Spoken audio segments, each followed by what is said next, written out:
म्हशीनं पिल्लाला जन्म देतात शेतकऱ्यानं थेट 112 वर फोन करून पोलिसांनाच बोलावलं.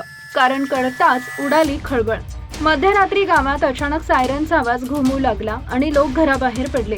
पोलिसांची गाडी थेट एका शेतकऱ्याच्या घरासमोर जाऊन थांबली.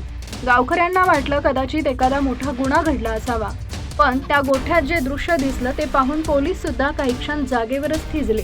शेतकरी जसवीर सिंह अक्षरशः घामाघूम झाला होता. त्याचे हात थरथरत होते आणि तो सतत एकाच दिशेला बोट दाखवत होता. नेमकं त्या पिल्लामध्ये असं काय होतं ज्यामुळे एका साध्या शेतकऱ्यानं मध्यरात्री थेट पोलिसांना मदतीसाठी बोलावलं? हा प्रश्न आता संपूर्ण गावाला पडला होता.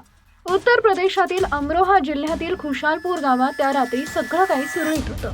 जसवीर सिंह आपल्या लाडक्या म्हशीच्या प्रसूतीची वाट पाहत होता. घरातली सगळे सदस्य आनंदात होते, कारण नवीन पाडस जन्माला येणार होतं. पण काही मिनिटातच आनंदाचं वातावरण भीतीमध्ये बदललं.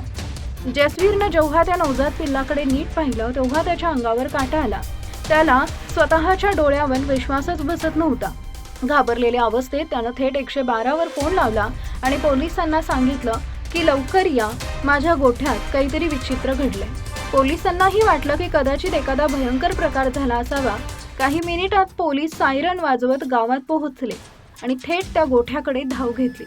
पण आत गेल्यावर त्यांनी जे पाहिलं ते पाहून सगळेच अवाक झाले. त्या म्हशीनं जन्म दिलेल्या पिल्लाला चक्क 2 तोंड होती. हे दृश्य पाहून पोलीस अधिकारी सुद्धा काही क्षण गप्प झाले. जसवीरला वाटलं की हे काहीतरी अशुभ आहे किंवा मोठं संकट आहे, पण पोलिसांनी त्याला शांत करत सांगितलं की ही निसर्गातील दुर्मिळ शारीरिक विकृती आहे आणि घाबरण्यासारखं काहीही नाही. काही वेळातच या घटनेचे फोटो आणि व्हिडिओ सोशल मीडियावर व्हायरल झाले. कुणी याला चमत्कार म्हटलं तर कुणी निसर्गाचा अजब खेळ. पण सर्वात जास्त चर्चा झाली ती जसवीरच्या निरागसतेची. कारण स्वतः घाबरून गेलेल्या त्या शेतकऱ्याला त्या क्षणी फक्त पोलिसच आठवले होते. आजही गावात लोक त्याला हसत विचारतात, पुढच्या वेळी पुन्हा पोलिसांना बोलावणार का? आणि त्यावर जसवीर फक्त हसत म्हणतो, यावेळी आधी डॉक्टरला फोन करेल.